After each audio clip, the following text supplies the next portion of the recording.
Hello, stream. Did you just say I just started, and that was muted. The first thing that stream heard was hello, stream. hello, Hi. stream? Hello, nurse. Our kids have just started watching Animaniacs, and so they love to say, hello, nurse. They really do. Anyways, just saying hi to the stream, but there's nobody on, so there you go. Not yet. No, I just started. So I'm talking to myself, basically. Mm-hmm. I can't wait for the massage to be. Me too. It's been too long. It's been 2 whole days. Definitely has. For the massage, not it. Anyway. No, We'll just stop talking about it right now. You going? Yeah. Okay. I love you. Love you. So you don't need me to pick up anything? Just drop the books off at the post office. Okay. Good. I finished all the emails. Wonderful. Just so you know, your dad is really excited to come out and visit. Awesome. I'm on stream, sweetie. That's great, though. We can talk about it later. Why are you acting so weird around me? I'm on stream!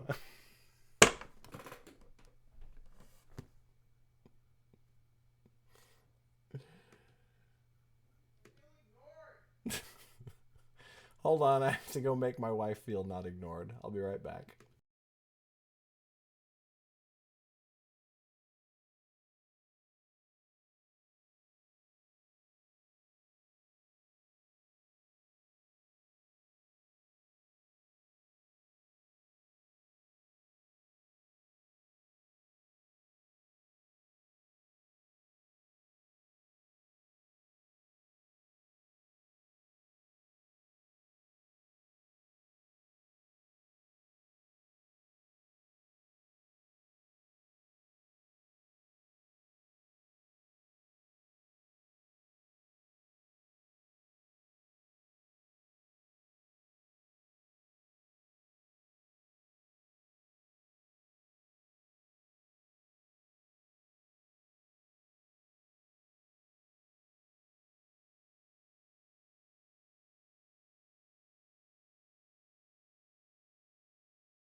All right.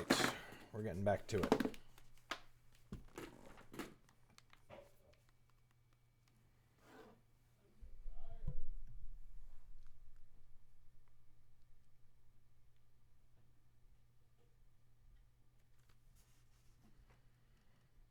Hey, Kristen.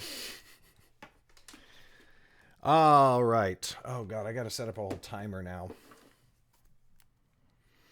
So, I know I didn't say anything about it earlier. I guess I was a little bit...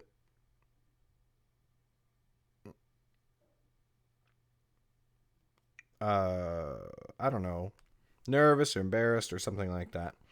But my afternoon appointment that I had was to go see an optometrist. And it turns out that I am going to be getting glasses. So, that's a thing.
No, I'm still as much of a nerd as I have been.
Okay, so work for 25 minutes, rest eyes, editing, then take my break. 25, 30, 50, and an hour. All right. I have a new official work schedule.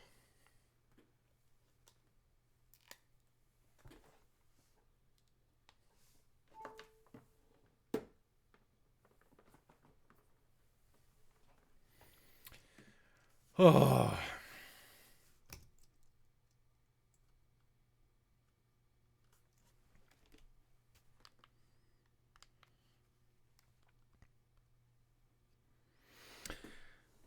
On the plus side, I like the glasses that I found, so I actually think I'm gonna like them and like how I look. Hopefully, I guess it's gonna be weird making my first YouTube video with them on.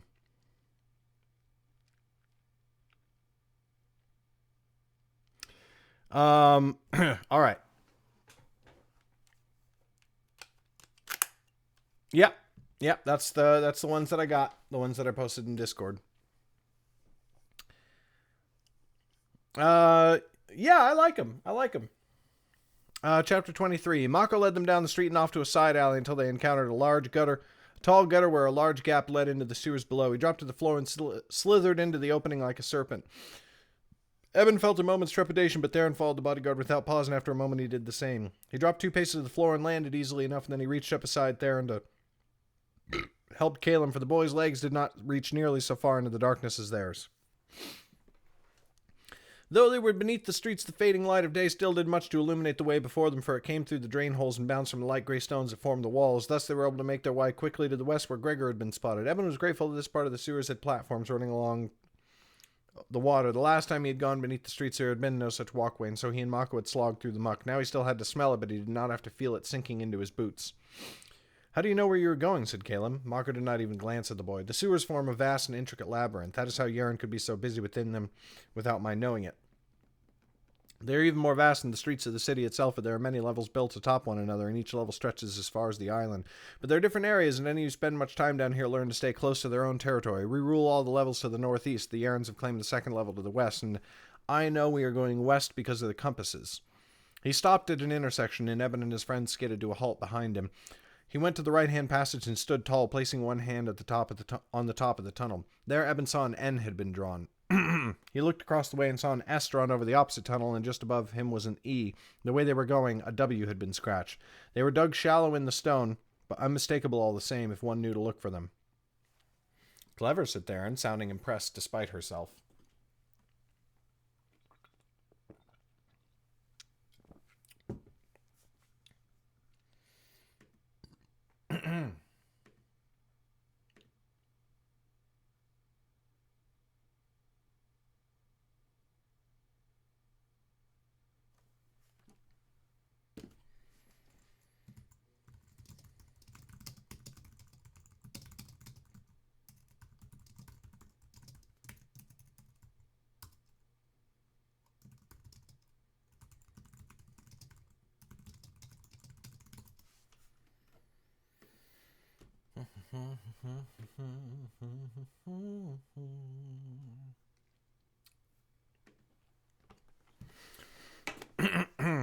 That is one thing you should always keep in mind, children, said Mako. Scholars and those who write books often hide knowledge in pretty phrases and dust-covered parchment, for they wish to have it all to themselves and thus earn the worship of common folk. But those who build and make and do, they make knowledge as plain as they can and put it in plain sight, hoping to help those who come after. The artisans who built these sewers wanted them to be useful, not mysterious. Yet they hold a mystery nonetheless and conceal many dark deeds besides, said Eben, thinking of Matami. Mako shrugged, his wide smile growing cruel. Well, they may have intended one thing for the creation, but they bequeathed it to us, and we have made of it what we wish. Enough philosophy for now. We are moving too slow. He stalked onward, and they had to run to keep up with him. Mako did not relax his pace, no matter the distance they covered, not even when he stopped them and led them down an iron ladder built into the wall. Theron seemed to have no difficulty keeping up with him, but soon Eben and Caleb began to flag, wheezing and huffing as they stumbled along in the now dark passage. Hurry yourselves, gold shitters, said Mako, growling. Yaren may have defeated me once, but they will not rest easy this night and have likely already sent for more guards. The longer we take to reach them, the harder the fight we will find waiting for us. I'm doing my best, said Caleb, who was panting even more heavily than Eben, only I'm not used to such exertion. Theron and Mako snorted in unison and then gave each other an uneasy look before pressing onward. It was not so long after that before Mako stopped in his tracks, holding up a hand for the rest of them to do the same.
It was not long after that before Mako stopped in his tracks, holding up a hand for the rest of them to do the same. Eben pressed himself against the wall, as did Caleb, but Theron stepped up beside Mako, body tense, eyes peering eagerly into the darkness.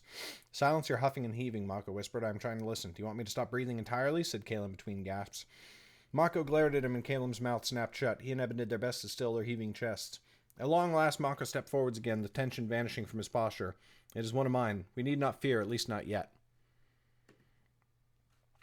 He led them on, and in a moment a shadow detached itself from the wall and came towards them. The wagon is pressed on, said a voice, emanating from the shadow. Eben thought for some reason that it sounded familiar. He peered closer and saw beneath the hood the same woman he had encountered on the streets, the one who had saved him from Gregor. She glared at him with her one good eye and then frowned at Mako. What is he doing here? Do not worry about them, growled Mako. Only tell me where the wagon has gone. West, the same way they were headed, said the woman. I think the witch left it at some point, but I did not wish to draw too close to make sure. Of course not. Well done, said Mako. Now return to the surface. I will doubtless send you a message soon, and you must act quickly when I do. I can stay, she said fiercely. Let me fight. But suddenly her body gave a shudder, and she slumped against the wall. Evan saw that one of her hands was pressed tight to her side, and he saw dark liquid staining her fingers. No more battles for you tonight, said Mako. Do as I say, or I will give you a bruise to go with that scratch. Then at least we would match, she said, and grunted out a pained laugh. She held forth a hand, and she and Mako seized wrists before drawing each other close for a one-armed embrace. Before she could go, Evan took a step forwards. Thank you, he said, for saving me. The other night, I mean. She glared at him. A fool's gratitude is of little worth. She glared at him. A fool's gratitude is of little worth. I just said that. Then she stepped into the shadows and vanished. Who is she? Said Evan. Her name, I mean. I did not get to thank her before, or I did not think of it. She is Talib, said Mako, and has been my pupil for many years. She has saved your skin more times than you know, certainly more than the one time you saw her doing it. Come, we are not far now. He crept forward so that Eben and Caleb no longer had to struggle to keep up, but while his footsteps were quiet as a shadow and Theron too moved muffled and silent, Eben and Caleb's steps now seemed horribly loud, and Eben winced every time his toes caught upon a crack in the stone with scuffling noise. Mako glared back at him once or twice, and though he said nothing, Eben's face burned with embarrassment each time. But then all such thoughts were banished, for ahead they saw the orange glow of a torch, and far off Evan could hear the creaking of wagon wheels, a sound as familiar to him as his own breath. Two, there were tramping boots, and they moved quickly, not at some easy walking pace. Whoever accompanied the wagon, they knew they were pursued and were making good time to escape. But not good enough, clearly, for the noise quickly grew louder. Soon they saw the wagon. It rolled along with a deep rumble, pulled by 2 Yaren guards in green cloaks holding spars that stuck out from the front of it. 3 more guards accompanied the cart, walking behind to either side of it. 2 of these held torches, lighting the way forwards. Fools, muttered Mako after he had let them draw a bit ahead and out of sight. Those torches may show them where they are going, but also serve to make the procession easy to see, and they will not spy us until we are almost upon them. What is in that wagon? Said Caleb, eyes wide with fright. Are they moving magestones? No, said Mako, only supplies to feed and care for the crew of a ship that will soon launch from their hidden dock.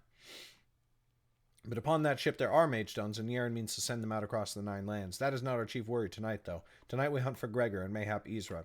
I am more worried about Ezra than Gregor, said Evan. Yet you are not in command here and should not even have come, said Mako, glaring at him. Therefore your worries are of no consequence.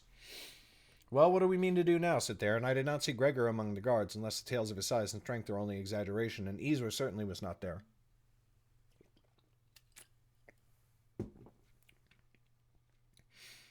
Yet we should stop that wagon all the same, said Mako. Anything to disrupt the family Yaren and their criminal activities is a gift to the High King.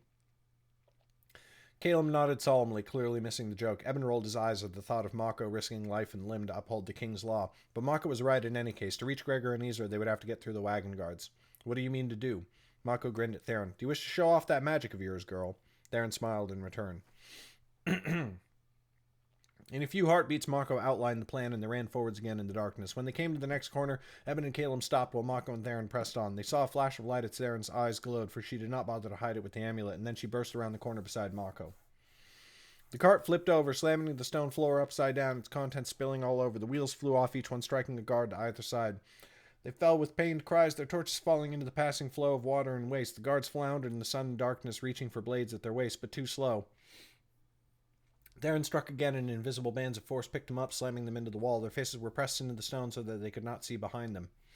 Boys, growled Mako. Eben and Caleb ran forwards at once. The light in the tunnel increased as they reached for their magic, and then together they pressed their fingers to the stone.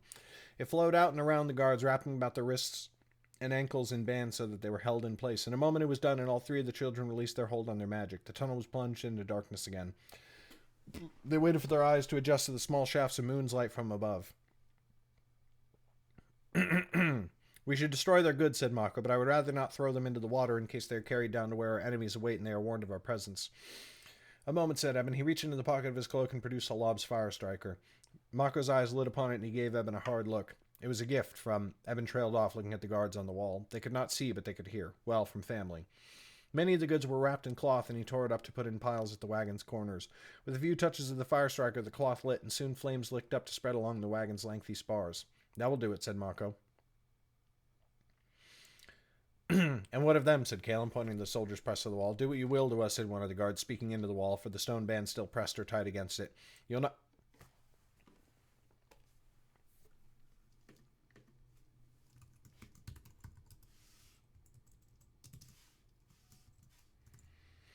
You will not find it so easy when you get to the end of the tunnel, wretches. Mako grinned. Let her down. Eben looked at him aghast, but Mako only nodded. So Eben went forwards and shifted stone again, releasing the bands that held her. The moment her boots touched the ground, she turned and reached for his throat, but Mako seized an arm and snapped it against his wrist. Eben heard a sickening crunch of a breaking bone, and the woman cried out. Then Mako smashed an elbow into her nose, and she fell to the ground. Girl, said Mako, the amulet. Place her under your spell. What? I did not agree to use mine words, said Theron. I would not ask you to make her kill herself, said Mako. His voice was soothing, though his hands jerked as he restrained the Yaren guard who fought to rise. I mean to keep magestones out of the hands of rogue wizards. Only that, I promise. Theron hesitated, but then Eben felt an itching across the back of his neck, the signal that magic was in the air. Her eyes did not glow, and he knew she had the power of mind word.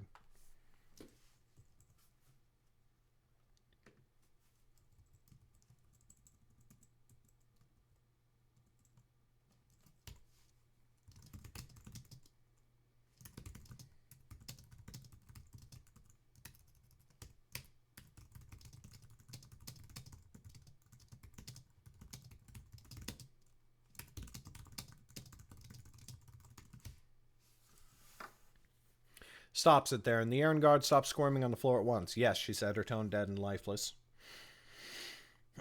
You will not remember any of our faces, said Theron. After you have left the sewer, you will forget seeing us so that you were attacked at all. Yes, said the guard. Theron looked to Mako. Now what? Have her go to the Mystic, said Mako, smiling. Have her tell them where we are going and that they should go there in all haste, for they will find a hefty supply of mage stones if they do.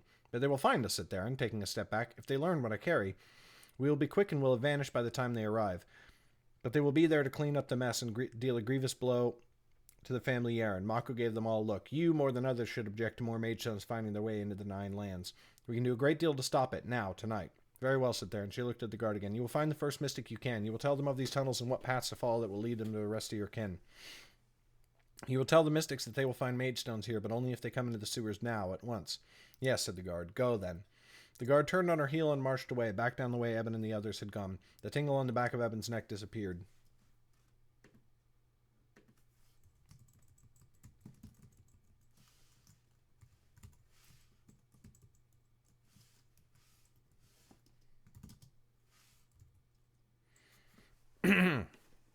Eben shivered and Caleb did the same.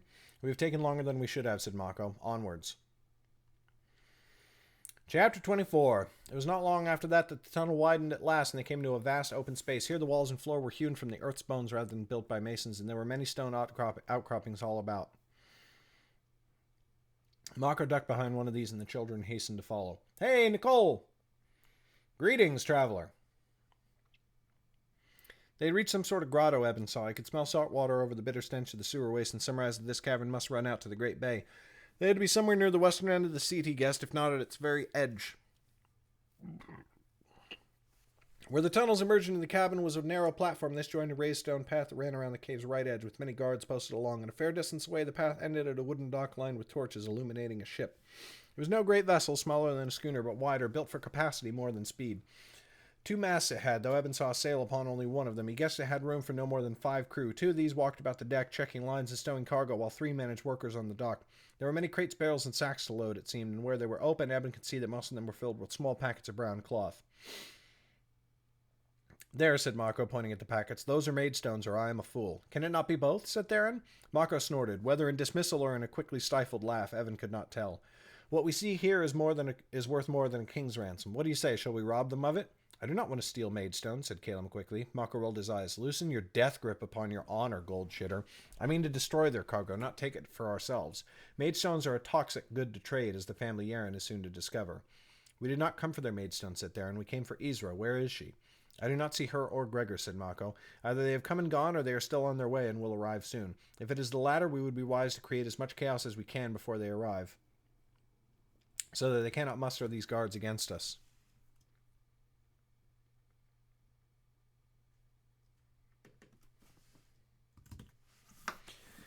If it is the former, then we have already lost their trail tonight and should do what good we can, by which I mean chiefly destroying the cargo Yaren hopes to escape with. Very well, said Eben. What shall we do? I tell you again that we shall do nothing, and this time I mean it, said Mako. I have taken you farther already than I should have, and it ends here. You will keep watch.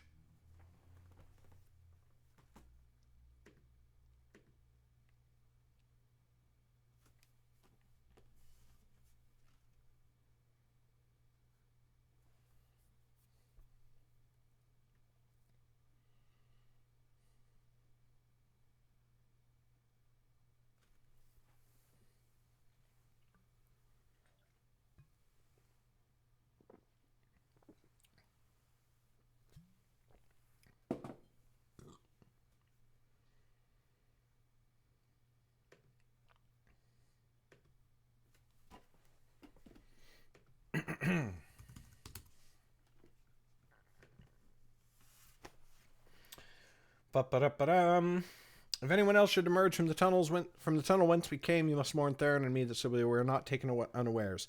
Eben glared, and Caleb did not look entirely pleased either, but they could feel the sand passing through the hourglass. They had little time, for the mystics would soon be on their way. Very well, how should I signal you? Squeal like a rabbit, for all I care, said Mako. Only do not let them see you, and make sure you are not within reach. There's the little rocky shelf up there on the wall. That is where you should wait. What will the 2 of you do? Said Caleb. We will make this a night Yaren remembers and regrets, said Mako. Come, Theron. Together he and Theron stole forwards, bent almost double in the shadows, while Eben and Caleb scrambled onto the shelf. It was just above head height, with the ceiling pressing down low enough above them that they had to lie down to keep from bumping their skulls. Eben thought that Mako and Theron would take the stone path, but Mako turned from it at once. Then Eben saw that there were other stone shelves, like the one he rested on, though not so smooth, so that the errand guards avoided them. But the stone came in levels, and all of them were lower than the stone path, so that Mako and Theron could creep along unseen.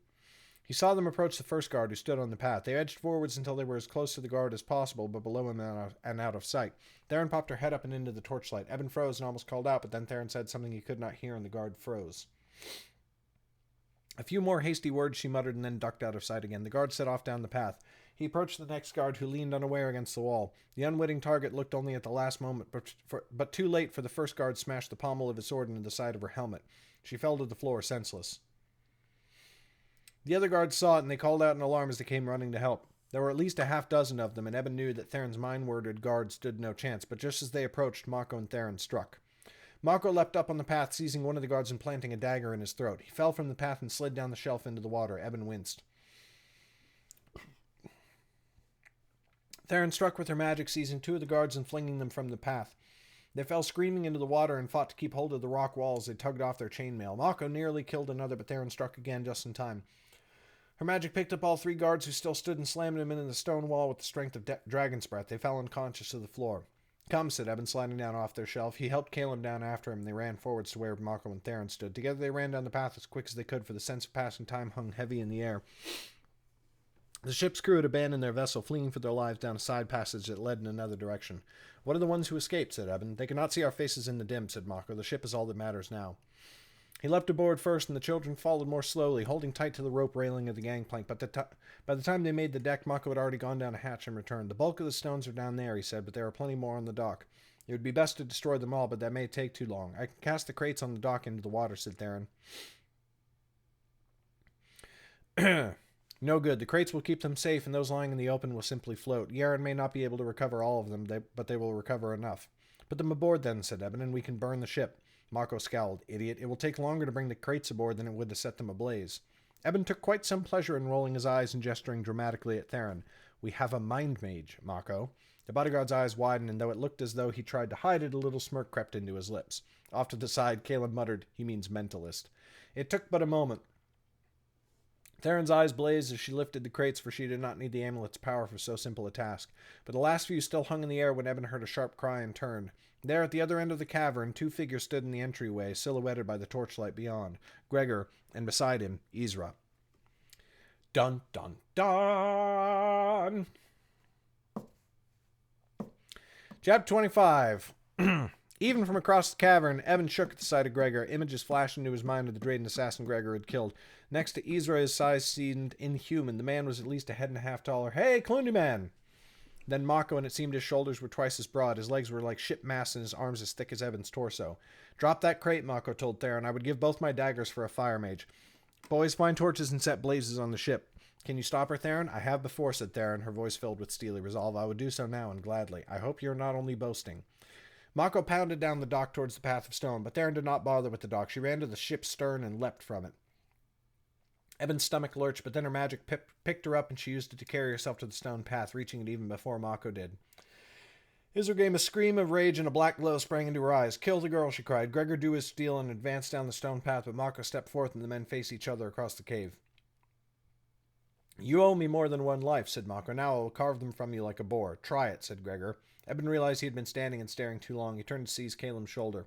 "Enough gawking," he said. "We have our own work to do." Caleb nodded. "I will fetch one of the torches." "No, I will see to that. Use your magic upon the ship. Break parts of it up into kindling that will catch easier than boards." As Caleb scuttled to obey, Eben ran down the gangplank, making for the torches, but just as he neared the first one, a blow struck him, a force without sound or sight. It knocked him back, nearly pitching him off the other side of the dock. The torch he had reached for was flung from its mount, falling into the water below with a sharp hiss. "Ah, thank you, Nightbot." "Eben!" Caleb came running across the cave. Eben saw Ezra staring at him with her black glowing eyes and knew it was her magic that had nearly thrown him into the water. But though her hand was outstretched still, he felt nothing more pulling at him. Theron must have countered the spell. Caleb reached him and seized his arm, hauling him back up onto the dock. Eben gave him a grateful smile before they stood together. "Get another," he said, pointing to the torches. But Ezra gave another great cry, and the back of Eben's neck tingled. Why did I...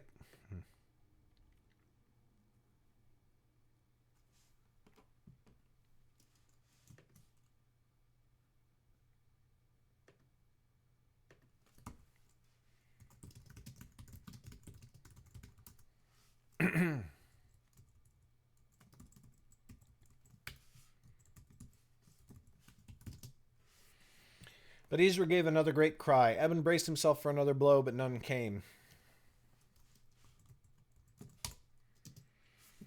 Except to the torches, which were cast down and into the water of the grotto. Now the dock was nearly pitch black, and the cavern was only lit by the torches on the stone path. Eben could try to take one, but it would bring him nearly within arm's reach of Gregor. Ezra bared her teeth in triumph, but then had to focus again on Theron, who had redoubled her assault. Darkness take her, said Eben. What can we do now? Mayhap the ship has lanterns, said Caleb, and you have your fire striker. Come, I will search below decks. They ran up the gangplank again, and Caleb vanished down a hatch, but Eben paused, for he had caught sight of Mako. Gregor had pushed the bodyguard well down the path now, so that they were less than 10 paces from the ship, and Mako was hard pressed. A new bruise swelled on his face, and he was favoring his right arm, which was missing its dagger. The other seemed a poor weapon against Gregor's massive sword, and it seemed clear that Mako was no longer attacking, only trying to stay alive. Eben looked over the deck around, and there was an open barrel at hand, and within it he saw oranges and apples packed in straw. He seized one of the oranges, gripping it tight in his hands. Light flashed in his eyes as he felt the substance of the fruit, and then he changed it to stone. But then it was almost too heavy to hold, so he shifted some of it away to go dribbling down upon the deck. Now he took the fist-sized ball, and, waiting for the right moment, he threw it. Mako had taken a quick step back, desperate for space, and so the stone came sailing at Gregor at the perfect time. It struck metal, for he wore a helmet, but still it sent his head rocking to the side, and he stumbled. Mako lunged forwards with his dagger. But Gregor recovered too quickly, and his plated fist smashed Mako in the gut. The bodyguard fell back, landing hard on the stone path. Alright, gotta rest my eyes. And to do it, I'm gonna run down and grab another beer. I'll be right back.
Hoi!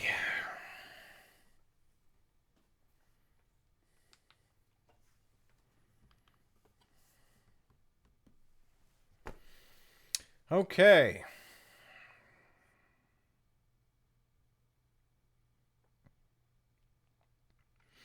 Emmon shouted, turned another orange to stone, and threw it, but Gregor casually batted it aside and took a step towards Mako, who struggled to stand. Theron grit her teeth and stepped forwards. Isra stumbled against the attack, and the dark light in her eyes flamed up. The itch in Eben's skin flared so that it burned like fire. Yes, thank you, timer. I'm already working again. Thank you.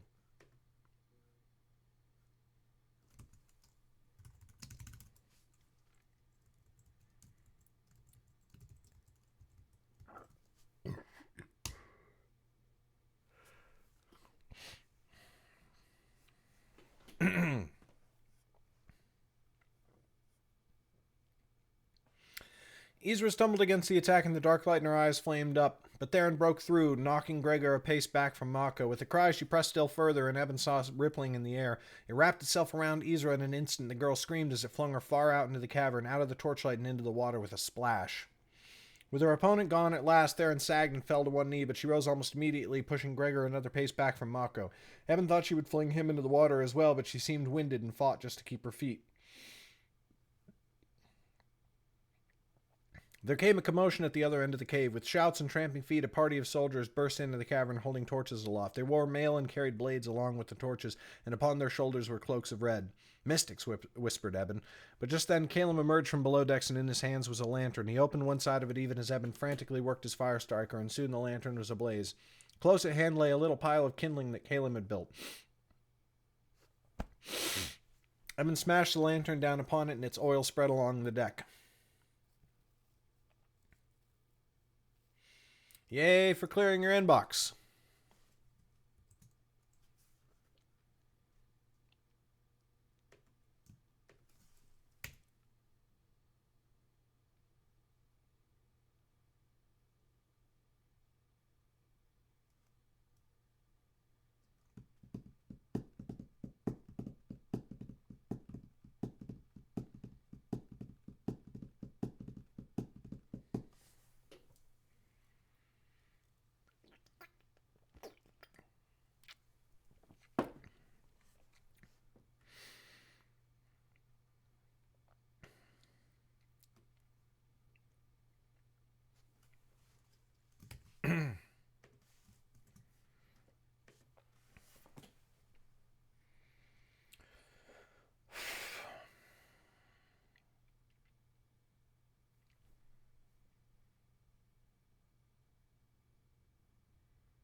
It is time to go. Eben turned to find Mako standing at the gangplank. Oh God, that sounds terrible. The bodyguard's face was entirely covered in bruises now, and blood from his split lip dribbled down his chin. They ran to him, and at the bottom of the gangplank joined Theron. A glance told Eben that the Mystics were engaged with Gregor, who fended them off with huge sweeping swings of his broadsword. They should have overwhelmed him already, but the narrow stone path kept them from engaging him more than two at a time. Mako hurried them towards the other passage.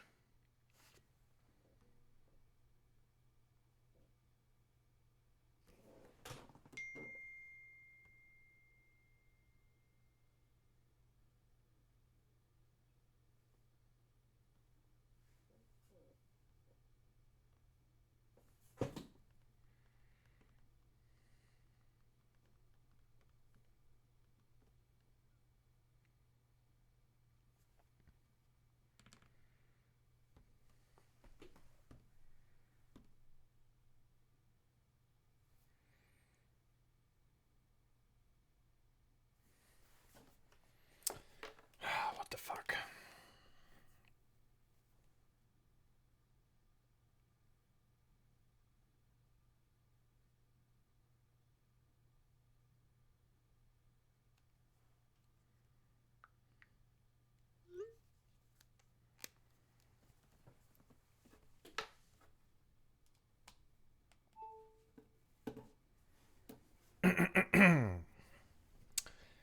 But one the boat crew towards the other passage, the one the boat crew had used to escape when they had first arrived. Just before they ducked within, Eben glanced back at the ship. It was burning now, burning with a sickly black flame that rose to lick the cavern's roof. The smell of it was foul, putrid, God fucking damn it.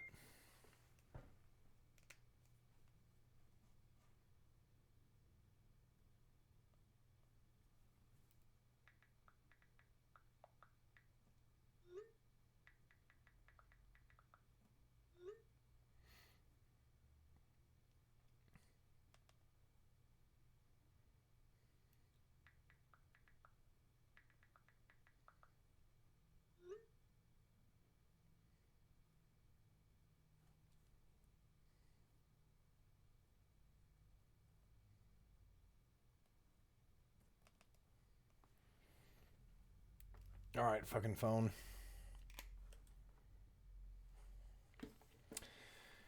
Just before they ducked within, Evan glanced back at the ship. It was burning now, burning with the sickly black flame that rose to lick the cavern's roof. The smell of it was foul, putrid corruption like rotting flesh or a noxious corpse. He nearly retched. Then they had gone around the corner and the flames were lost from sight. Done chapter.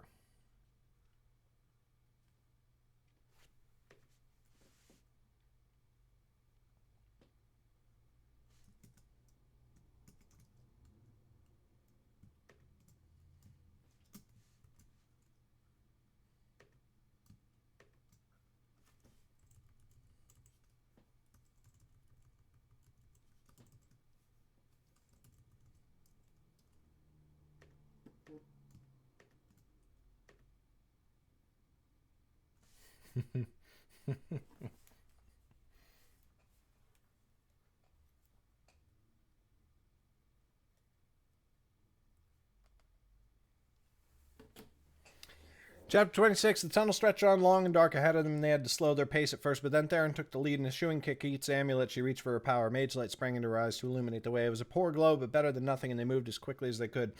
Eben heard no sounds of pursuit, but that could not last forever. Eventually, the mystics must overwhelm Gregor, and then they would find this passage. How do we know this is not a dead end, said Caleb. Because the boatmen fled this way, said Mako. They were afraid for their lives. They would not have trapped themselves here if there was no hope. Indeed, he proved right, for soon they emerged into another cavern.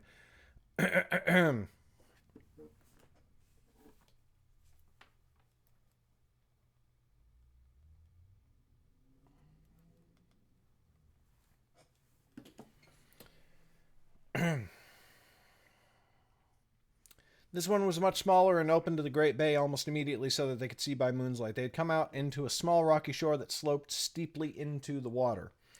What now? Said Caleb, looking behind them. There were likely boats here, said Theron, pointing Eben.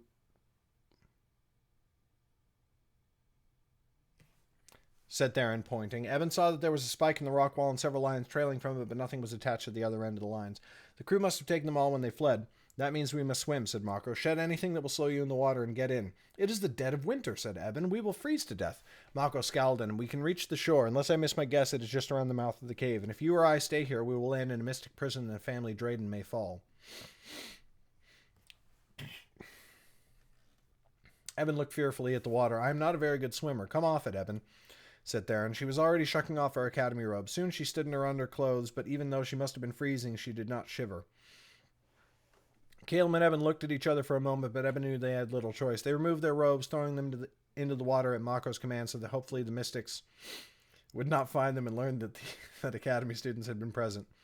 Their boots they kept, for those would not be a great impediment to swimming, and they would need them to run it once they reached land again. Once they had disrobed, both boys hesitated, standing uncertainly at the edge of the great bay's water, for it looked even more frigid now. Oh, darkness save us, said Mako. He seized Eben's shoulders and flung him in. Eben sank into the water with a yelp and nearly gasped in lungs of seawater. It was colder than he could believe. A moment later, he felt the splashing of another body beside him. Caleb, too, had been thrown in. Together they fought for the surface and hung there paddling, sucking in deep breaths of air that now seemed positively warm. Theron waded in beside them and struck out for the cave mouth. Mako was just behind her. Eben and Caleb paddled after them, but were soon outpaced. Wait, cried Eben. Then he took in a mouthful of seawater and lost his words to sputtering, but Mako and Theron glanced back from where they had almost reached the open water.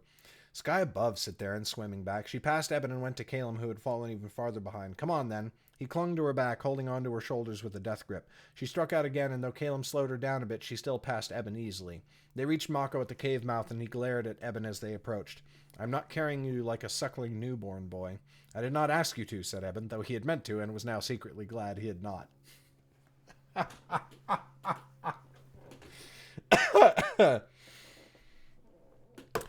They broke out into the open water, and Mako's earlier guess proved right. A sandy shore sank into the water a scant 30 paces away. Before they swam for it, though, Mako guided them farther out into open water, for the waves lapped against the stone cliffs of the sea. And though the sea was somewhat calm, still it could knock them senseless against the rocks.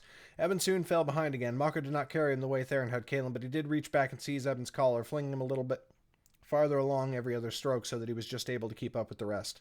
Darkness take all useless gold shitters, growled Mako. I could not agree more, said Theron, who was now fighting against Caleb's weight to keep her head above the waves. By the time they reached the land, Evan could no longer feel his fingers or his toes. He fell upon the shore, expecting the air to be warmer than the water, but a wind was blowing and his shivers only redoubled.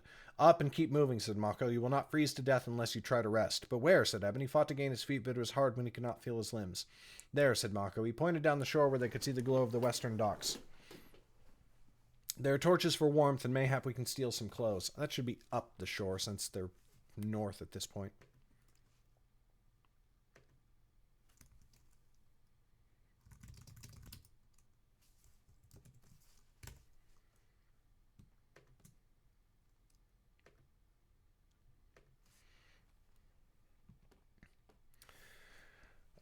There are torches for warmth, and mayhap we can steal some clothes. So by moon's light they ran on, their steps hampered by the soft sand that grasped at their feet. Mako reached the dock piles first, and by the time they joined him, he had popped his head up over the edge of the wooden planks to look.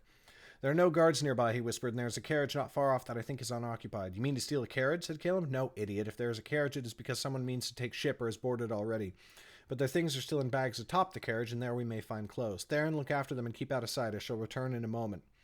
I love how Mako just immediately falls into the practice of, like, relying on Theron. Theron, look after the boys while I go do this thing. And Theron's like, yeah, of course, naturally. Like, they're in the heat of the moment, and, like, shit just needs to get done. And he's like, Theron, I can rely on you. Do the thing. And Theron is like, I will do the thing. Even though they still have this, like, when they're not in the thick of the moment, there's still a, you know, they still have a contentious relationship. I just heard a very large slam. Was that the door closing?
My family's home. I thought they weren't going to be home for, like, literally an hour and a half. Good times. I guess I better finish this chapter and go be a dad. But up.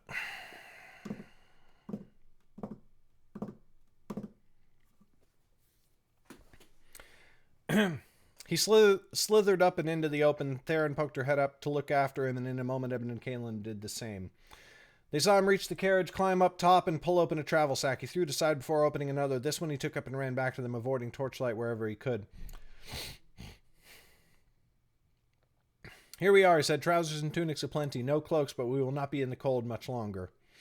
The children hastened to don the clothing. Evan studied Mako as they dressed. The bodyguard stood stock still with no quiver in his limbs, though his clothes still dripped seawater. There are clothes enough here for you, too. Mako sneered, and the clotted blood of his lip burst, sending a crimson rivulet forth to mingle with the saltwater droplets. I'm not some weakling who is troubled by a chill. Soon they were done. They all had trousers of brown, and Eben and Theron had found tunics of white, but the only shirt that fit Kaelin was flamboyant red, with gold trim at the collar and sleeves. Well, this does not make me look an utter idiot at all, said Kaelin ruefully, holding out his arms and shaking his head. Who cares what you look like, growled Mako. We have tarried too long. Up on the dock. And so up they went, and once they had passed the carriage and gone a little distance on, they slowed to a walk, strolling along as though nothing untoward was happening, except for Mako, who still stole from shadow to shadow, eyes roving everywhere to watch for a threat.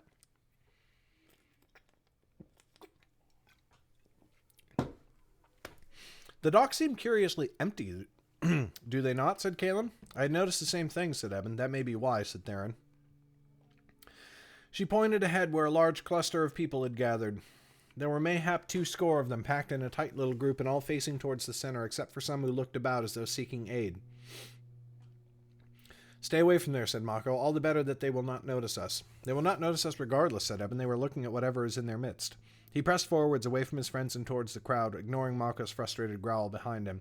Something was wrong. He could see it in the worried faces of the onlookers, the way they kept looking about, expecting or hoping for someone else to arrive to sort out whatever lay in their midst. The crowd was packed tight, but he pushed through them and Theron was at his shoulder. Soon they reached the center, and there they stopped, frozen in shock. Isra lay there, dead, clearly, her sightless eyes staring up at the sky. Seawater had turned her skin dark and bloated, and blue veins stuck out in the torchlight. Fish had begun to peck at her cheeks, it seemed, for the skin was open, though the decaying flesh put forth no blood. Only a few scraps of her academy robe still clung to her corpulent frame. She perished then, Theron whispered. Eben heard a grim finality in her voice. No trace of joy, but a steely resolve, a tone like the ending of a tale. I did not mean to drown her, but neither am I sorry. The nightmare is over. Silence, said Eben quietly. He took her arm and Caleb's, who had stepped up beside the two of them, and drew them both back through the crowd. They drew away from the people standing there. Too much drew.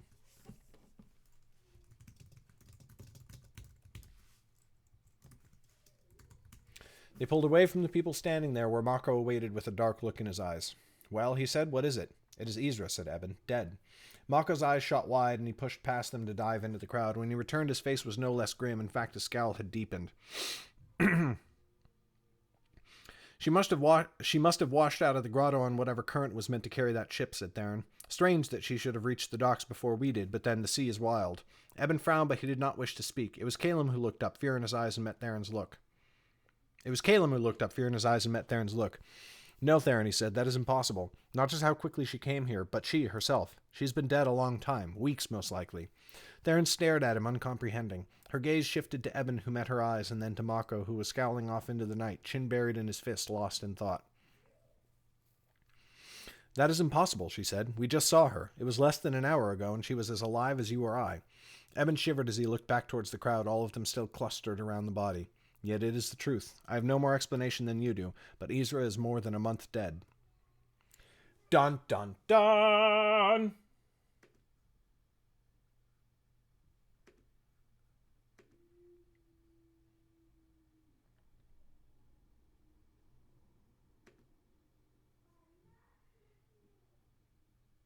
Wow.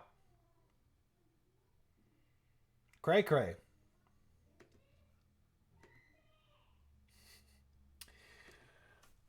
All right, that's my cue. If you can't hear the screaming downstairs, rest assured there's some screaming downstairs. So I gotta go.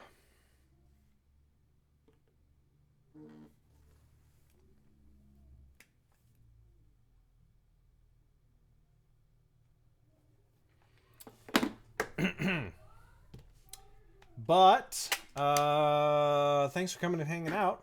I may try and stream again later this evening, but evening streams usually don't work out in my favor. Yeah. But I have to go take care of that. So if nothing else, I will see y'all tomorrow morning. Thanks so much for coming and watching and hanging out. Good to see you. And tomorrow we should finish this book. Yay, team. All right, everybody. Catch you later. Bye.